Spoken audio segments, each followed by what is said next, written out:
귀한 시간을 주셔서 너무 감사를 드립니다.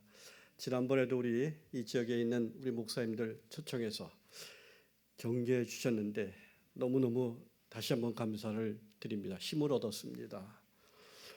오늘 저는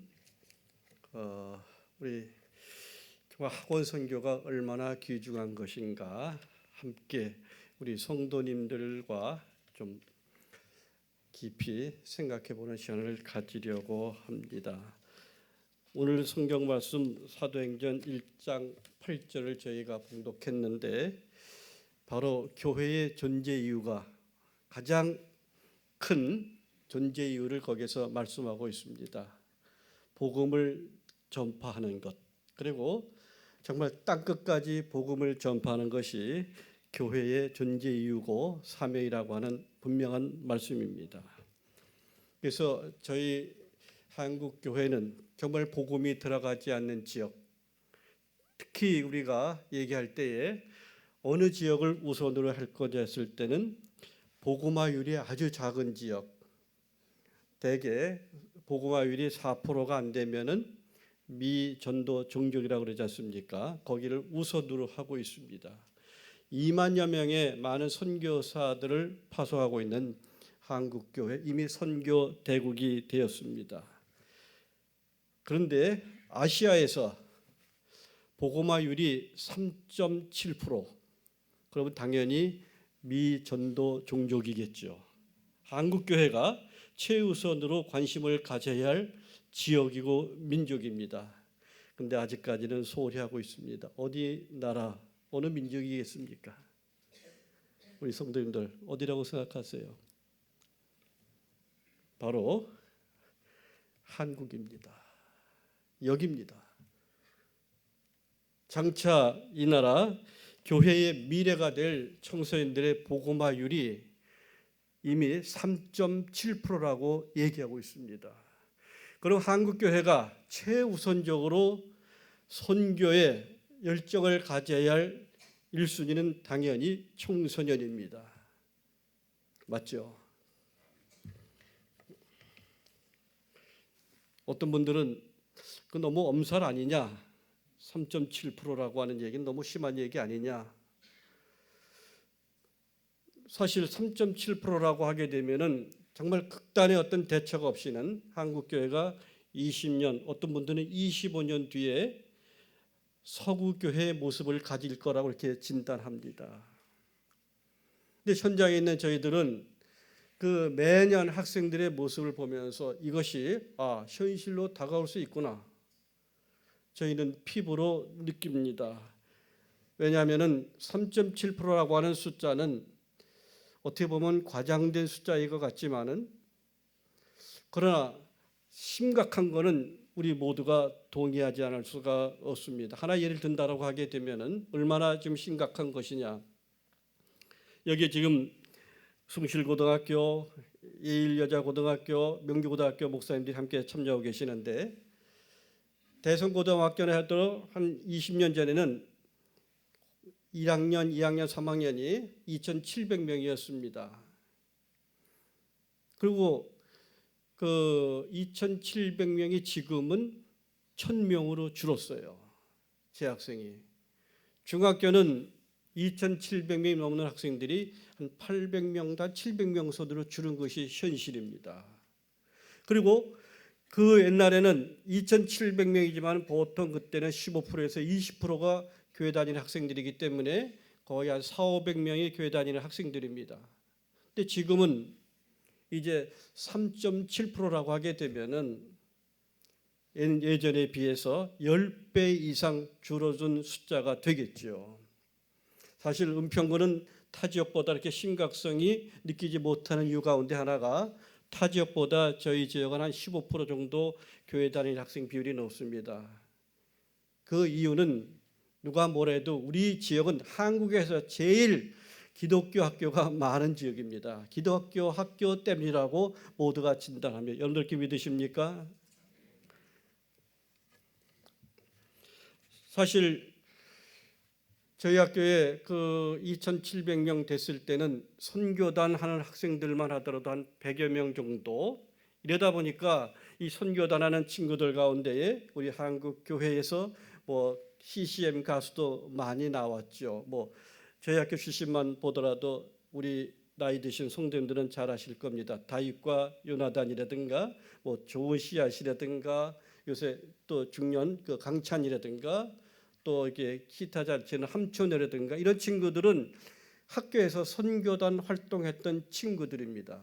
근데 지금 어떠냐라고 하게 되면은 이 선교단 자체가 학교에서 잘 구성이 되질 않습니다. 이유 가운데 하나는 지금 모든 학교들이 최고 우선 관심은 대학이죠. 이 대학 가는데 이제 학교마다 스펙이 되는 그런 서클에 학생들이 찾아가지만은 기독교 서클이라고 하는 것은 대학 가는데 그게 강한 스펙이 되지 못하다 보니까 자꾸만 약해져 갈 수밖에 없는 것이 이제 현실입니다. 제일 안타까운 것 가운데 하나는 이제 우리 교회 미래를 생각할 때에 그런 일반적인 사회 현상뿐만 아니라 이 교회 내에서도 그런 위기가 오고 있지 않는가. 저희 학교는 그도 외부에 알려질 때에 기독교 학교라고 하는 것, 그러다 보니까 이 성도님들이 우선적으로 아마 지원하는지 학병 신앙 조사를 보게 되면은 어떤 애는 한 천주교하고 개신교 합하면 40%, 35%가 됩니다. 그럼 자연스럽게 부모님들이 신앙이 한 3, 40% 되게 되면 자녀들의 교회 출석률은 몇 프로가 돼야 되겠습니까? 거의 35%가 되죠. 그런데 저희 학교 같은 경우는 한 15% 정도 내가 되더라고요. 저도 올해 깜짝 놀란 것은 3.7%, 3.7% 했을 때 그게 먼 데 있는 얘기인 줄 알다가 처음으로 올해 어떤 반에 들어갔더니 교회 출석하는 애들이 4명이 나오는 반이 2개 반이 나오는 겁니다. 엄청나게 충격을 받았죠. 설마 한 것이 여기까지 와 있구나. 더군다나 저희 학교는 학생들이 선택해서 오는 학교인데 선택해서 온 학교가 이 정도라고 하게 되면은 일반 학교는 어떨 것인가?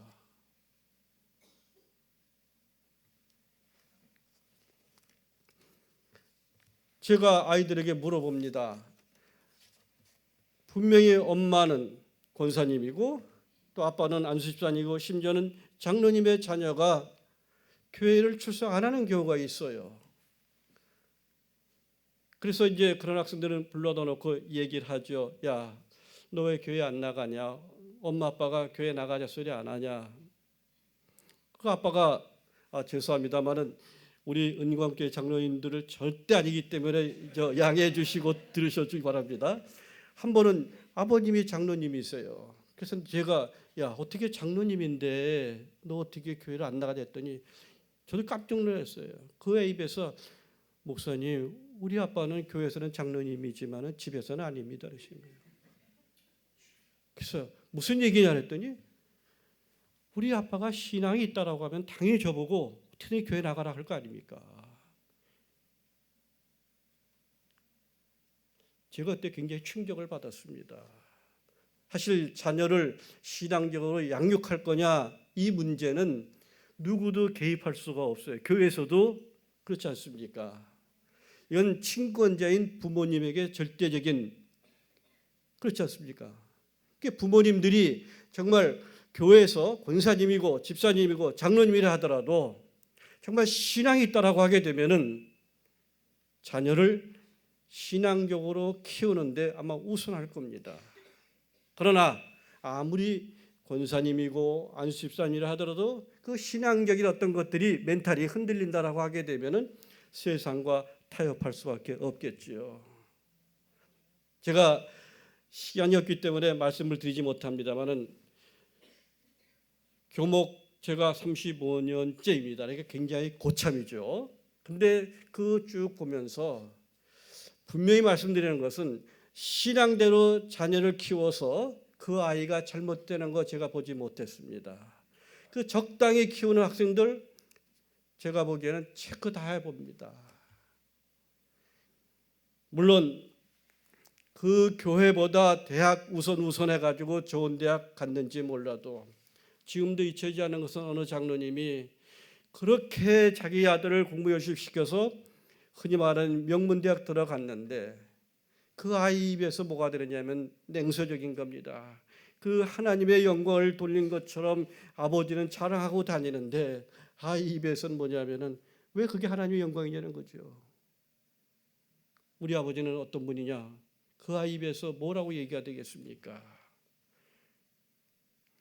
저는 한국교회가 제일 먼저 시급히 회복되어야 할 것 가운데 하나가 분명한 신앙의 회복. 그것은 자녀들에 대해서 정말 우리가 말씀으로 키울 것이냐?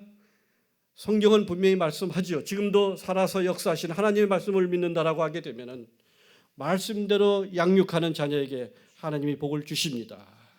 이렇게 믿으십니까? 복을 주십니다. 사실 이제 은광교회만 하더라도 저는 아까도 목사님과 이제 말씀을 나눴지만은 30년 전에는 우리 은평구의 가장 대표적인 그런 교회가 바로 은광교회였습니다. 여기 학생들 그 당시 상당히 수준 있는 학생들이 많이 다니는 교회였어요. 하나의 제가 그때 보더라도 교회에서 학생회장 하면서도 학교에서 선교단 활동 열심히 하는 친구들이 흔히 말하는 서울대 의대도 들어가는 거 봤고 우리 장로님 아들 가운데서도 의대 들어가는 그 열심히 하는 친구들이 보았습니다.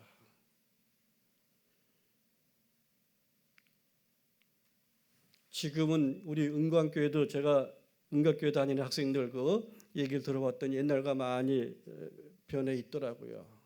저는 우리 목사님이 오셔서 정말 다음 세대에 특히 청소년들에 대해서 관심과 애정을 갖고 계시는데 그 예전에 우리 은광교회의 그 위상을 회복하리라고 믿습니다.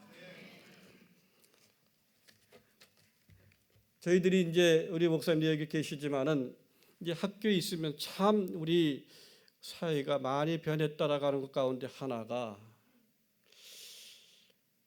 요새 이제 그 최순실 사건에도 자꾸만 최태민이라는 이름이 나오는데 그냥 최태민을 그냥 최태민 하면 그 다음에 뭐라고 붙어요. 꼭 목사란 말을 의도적으로 붙이는 것 같은데 이상하게 자꾸만 그 매스컴들이 그 뭐 일부 목사님들이나 교회의 모습을 너무 크게 부각시켜서는지 몰라도 처음에 학교에 학생들이 들어오게 되면은 기독교에 대한 같은 그 뭐랄까요 이미지가 심지어는 어떤 학생들은 교회는 나가서는 안 되는 곳으로 이해하는 학생들도 있습니다.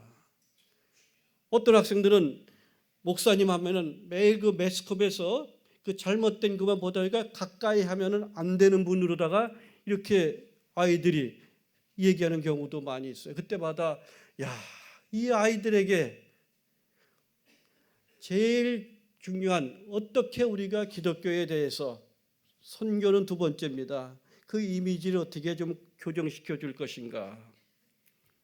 아까도 우리가 영상에서 봤지만은 그 교회도 안 다니는 아이들, 상당수 애들은 기독교에 대해서 부정적인 아이들이 이제 교회에 와서 처음엔 예배도 안 되죠. 그런들 데려놓고 예배를 할래 보세요. 그 예배가 되겠습니까? 참 정말 우리 은광교회 감사드린 것 가운데 하나는 그 예배를 위해서 때로는 우리가 정말 그 학생들에게 감동을 줄 수 있는 그런 찬양 사역자라든가 강사님도 때로는 모시고 와야 되잖아요. 정말 그런 것을 위해서 우리 은광교회가 이제 선도적인 그러한 그 모습을 보여주셨는데 그렇게 아이들에게 예배가 처음에 1학년 때는 엉망이지만은 1년, 2년, 3년 지나다 보게 되면은 이제 저희 학교에서 몇 년 지난 거지만은 그 안수 기도까지 가능한 겁니다. 저희가 이렇게 그 수능 안수 기도회 한다라고 하는 것 이거 상상할 수 사실 없는 겁니다. 큰일 날 수 있어요. 일반 학교에서는 감히 그렇지 않습니까? 민원의 대상이 아니라 굉장히 큰 문제가 될 수 있습니다. 그런데 한 명도 거부하는 학생이 없어요. 제가 이렇게 인터뷰한 학생들을 보니까 교회 다니는 학생들이 아니더라고요. 보니까 그 아이들이 뭐가 되느냐? 그 목사님 품에 이렇게 안겨서 기도하는 순간, 기도를 받는 순간 마음에 평안을 느꼈다, 힐링을 느꼈다. 아이들은 거짓말하지 않거든요. 편집한 거 아닙니다. 저도 나주에서 봤어요. 그래서 제가 나온 아이들을 찾아가서 네가 얘기한 건 진심이냐 이렇게 물어봤더니 목사님 진심입니다 이렇게 얘기하더라고요.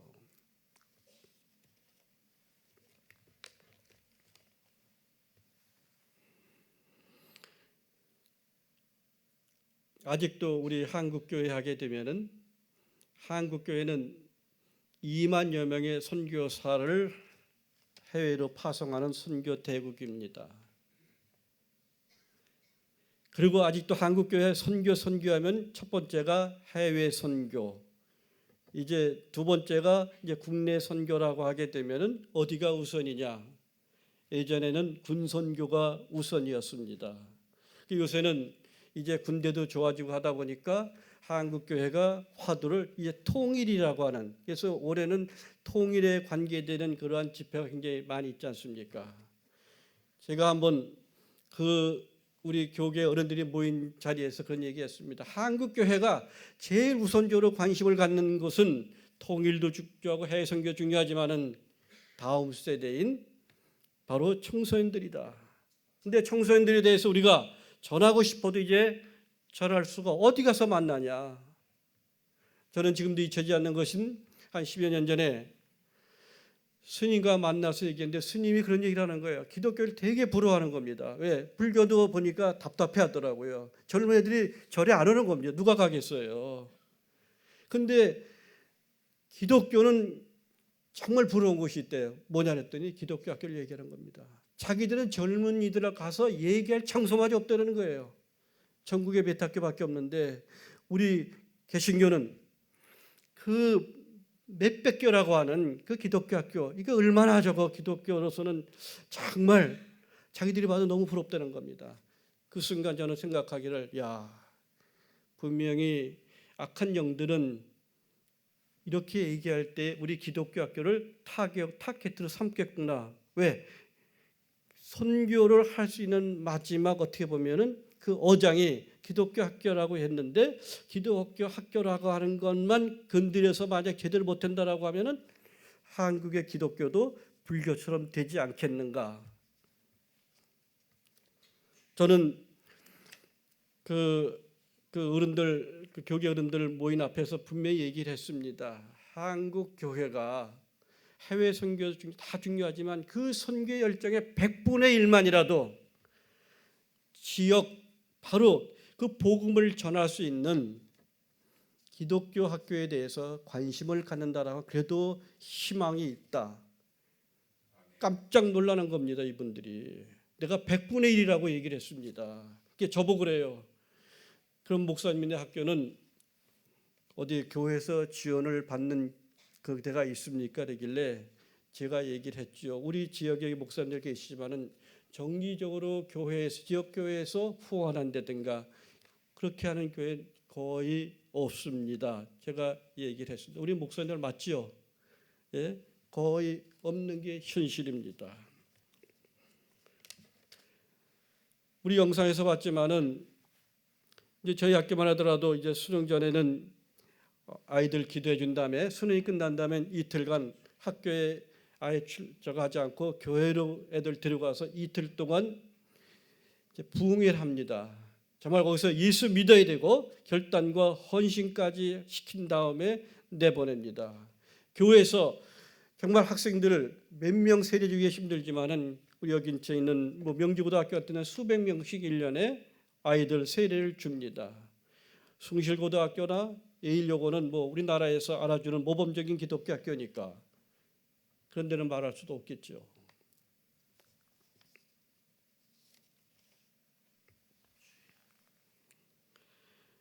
제가 아까 말씀드린 것처럼 이제 한국의 기독교가 미래를 생각할 때에 그래도 하나님이 남겨놓은 선교의 황금어장은 기독교 학교, 저는 그렇게 믿습니다. 기독교 학교, 하나님께서 마지막 우리 한국 교회를 위해서 예비하신 선교의 어장인데 여기만 만약에 숨통을 맞게 되면은, 그래서 저는 분명히 악한 영들이 여기를 흔들 것이다 그렇게 예견하고 있었는데 그 사건이 바로 우리 한국의 가장 모범적인 기독교 학교였던 대광고등학교 강의서 사건 아시죠? 그게 고등학교 2학년이 가능하겠어요? 그 혼자서 가능하겠습니까? 여러분들 강희석 사건 아시죠? 그 종교의 자유를 얘기하면서 굉장히 그 아주 서울법대까지 들어갔지만은 고등학교 2학년 학생은 혼자 할 수 있는 문제가 아닙니다. 그 문제가 나중에 소송에 걸렸을 때에 60명이라고 하는 변호인단이 거기에서 그를 위해서 변호를 했습니다. 60명을 움직인다라고 하면 그 재정이 한두 푼이겠습니까? 근데 기독교는 어떠냐? 그냥 학교의 문제입니다. 그 학교에서 해결해야 될 문제예요. 학교가 돈이 없다 보니까 그 변호사 레벨이 있잖아요. 그냥 레벨 없는 변호사 쓰다 보니까 그냥 매스컴을 통해서 엄청나게 기독교가 마치 불법을 행가처럼 보도됐고 결국은 대법원까지 이제 가서 이제 판결이 났습니다만은 많은 분들은 대법원에서 기독교 학교가 대광고등학교가 진 거라고 생각하는데 진 건 아닙니다. 대법원은 정확하게 이제 판단을 해줬는데 그 판단은 특히 기독교 학교는 설립 정신에 따라서 기독교 교육을 시킬 수가 있다. 대법원은 이렇게 판단한 겁니다. 판결한 겁니다. 그러나 단 학생들이 선택을 해야 되고 그리고 국민의 세금을 지원받지 않아야 한다.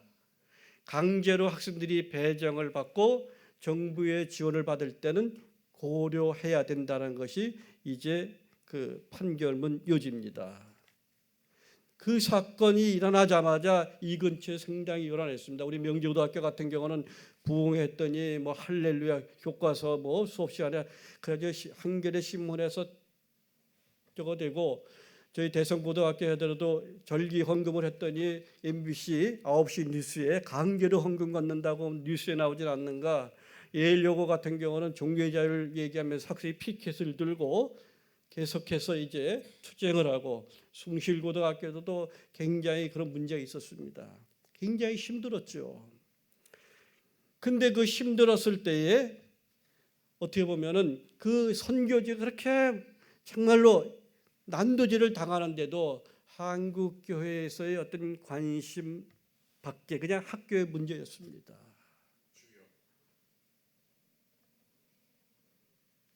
그런데 이제 그래도 하나님께서 도우셔서 이제 강희석 사건을 통해 가지고 이제 어떤 변화가 왔느냐.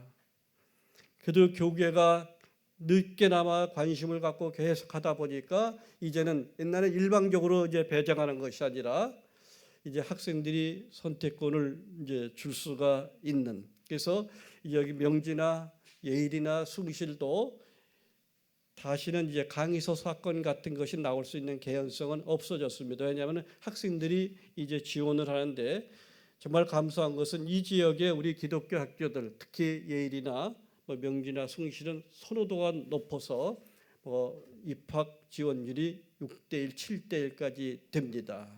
저희 학교는 이제 자사고기 때문에 아이들이 100% 이제 선택을 했고 또 비싸게 등록금을 내다 보니까 국가 재정을 이제 지원받지 않습니다. 그러면 저희 학교는 이제 마음대로 할 수 있느냐?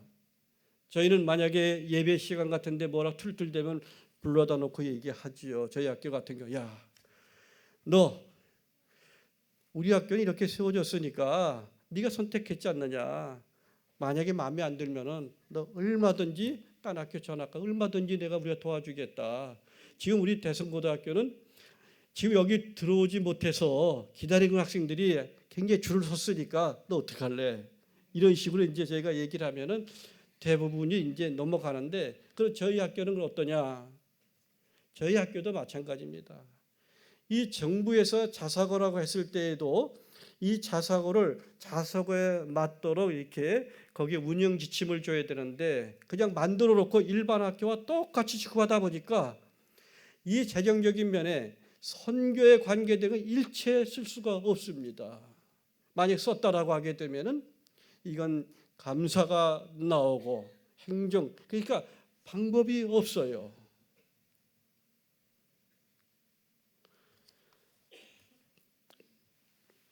우리 아까 목사님이 이제 큰 자녀분이 그 안산에 있는 동산고등학교를 나왔다라고 하는데 저희 학교 같은 경우 보니까 그 아이들이 처음에는 교회 적대적인 애들도 와서 1년, 2년 지나면서 이제 변화돼서 나중에는 정말로 의외의 아이들이 정말 예수 믿고 나가는 것을 많이 보게 됩니다. 저는 극단적으로 한 번은 보니까 아버지가 스님인데 엄마는 무당인 학생이 왔더라고요. 좀 뭔가 수업 시간에 예배 시간에 보면 눈동자가 그 학생 좀 달라요. 이렇게 딱 보면은. 그런데 그놈이 바로 어느 날 보니까 교회 나가기 시작하고 어느 날 전화가 왔습니다. 전화가 오더니 목사님 저 누군지 아십니까? 이렇게 야 누구냐 그랬더니 이름을 얘기했는데 제가 그 친구는 특이하게도 스님의 아들이 때 기억하지 않습니까? 저 목사님 목사 됐습니다 그러더라고요. 그래서 깜짝 놀라 야 그럼 너 아버지는 그랬더니 아니가 그렇잖아요. 그랬더니 아 세상에 자식 이기는 부모가 있나요 이러더라고요. 그럼 교회 다니냐 그랬더니 예 이러더라고요. 근데 바로 그 친구가 안산 동산고등학교 교무실장입니다 지금. 사실입니다. 학교에서 보면은 그 아이들이 정말 모여서 기도하는데 저도 많이 체험한 것 가운데 하나가 그 아이들이 몇 명이 모여서 기도하는데 뭐 극단적인 말씀인지 모르지만은 한 20년 전에는 아이들이 한 6, 7명에서 기도하는데 제가 깜짝 놀랐어요. 기도하는 제 얘기 뭐냐 한 놈은 자기가 그 당시 우리나라 대학에 워낙 데모가 심하니까 폭력 심하니까 제가 가서 대학 문화를 바꿔놓겠다. 그래서 제가 그 학생에게 물어봤어요. 야, 네가 어떻게 바꿔놓냐? 그러려고 하면은 적어도 우리나라 구심점이 될 수 있는 서울대학을 가야 되고 적어도 그 운동을 하려고 하면 서울대 총학생회장 정도가 돼야 되는데 그랬더니 목사님 기도해 주세요 이러더라고요. 사실 그때 기도가 안 나오더라고요. 그 아이를 보니까 어떻게 서울대 갈 실력도 안 되는 놈인데 그러니까 내가 그렇다고 거기서 얘가 상처받을까 봐 심한 얘기는 못하고 어떡합니까? 그냥 저도 안 믿지 못하는 그런 마음으로다가 그냥 하나님 이렇게 기도하는데 그렇게 제가 기도했습니다. 근데 이 녀석들은 계속 모여서 성경 공부하고 기도하더라고요. 졸업할 때 제가 명단을 봤더니 이 녀석 아무 대학도 못 간 거예요. 그래서 그럼 그렇지 그렇게 생각했는데 4년 뒤에 보니까 이 녀석이 서울대학교 법대 총학생회장이 돼가지고 실제로 뭐냐면은 우리나라 그 시위 문화를 앞서서 바꾸더라고요. 그래서 그 녀석이 뭐라 그러냐면은 제가 할 수 있는 것은 뭐냐 적어도 이 돌 던지는 것 화염병은 막겠습니다. 깜짝 놀랐습니다. 지금도 학교에서 보게 되면은 우리가 신앙생활을 하면은 어떤 그 성도님들은 교회를 잘 다니면은 혹시나 학업에 방해를 받을까 걱정하시는 분들이 있는데 저는 그것은 사탄이 주는 그런 마음이라고 믿습니다. 저는 이렇게 보게 되면은 작년에도 보니까 아이들 가운데 몇 명이 꼭 큐티를 하더라고요. 큐티를 하길래 선생님 하나 붙여줘가지고 늘 기도를 했어요. 근데 걔들이 기도 제목이 있는 겁니다. 자기들이 대학 가서도 우리가 대학 문화에 빠지지 않고 거기서도 우리가 복음을 전할 수 있는 그러한 믿음을 갖게 해달라고. 그리고 이 녀석들이 기도하는데 자기가 너는 어느 대학 정고놓고 하는데 한 놈은 연세대학, 한 놈은 뭐 서울대학, 한 명 카이스트 막 그렇게 하는 겁니다. 물론 애들이 공부는 잘하지만은 그게 된다는 적은 없잖아요. 그 쉽지 않아요. 이 지역에 서울대학 간다? 그게 쉽지 않습니다. 그런데 결과는 어떻겠습니까? 저는 그럴 때마다 하나님이 이렇게 역사하시는구나. 다 들어가더라고요, 애들이요.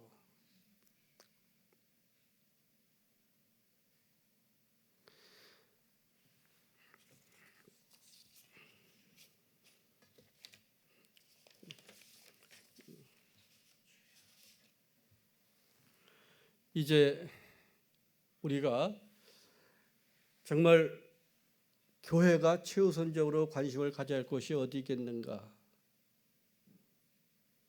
저는 지금도 잊혀지지 않는 것이 제가 한 10여 년 전에 한국과 일본의 기독교 지도자들이 다음 세대에 대한 그걸 가지고서 이제 고베에서 모인 적이 있었습니다. 그때에 그 일본의 장로교단의 부총회장이라고 한 분의 말씀을 지금도 잊지 못하는 가운데 하나 그 얘기를 하더라고요. 제발 한국 교회는 일본 교회를 본받지 말아라. 그런데 자기들이 보니까 일본 교회를 그대로 본받고 있다. 이제 그런 얘기를 하는 겁니다. 그게 무슨 얘기냐 해봤더니 자기네들이 큰 잘못 가운데 두 가지를 회개해야 되는데 이미 늦었다는 거예요. 첫 번째가 뭐냐냐? 자기들이 열심히 선교를 했는데 그 일본 교회 힘에 붙일 정도로 아프리카로 가고 뭐 남미 쪽으로 선교사를 보내는데 정작 99%라고 하는 그 미전도 종족인 일본에 대해서는 선교지라고 그렇게 크게 생각하지 않았다는 거예요. 어찌하든지 선교지의 1순위를 99%가 믿지 않는 그 옆에 이웃 일본이어야 되는데 일본은 순위 밖에 있었다는 겁니다.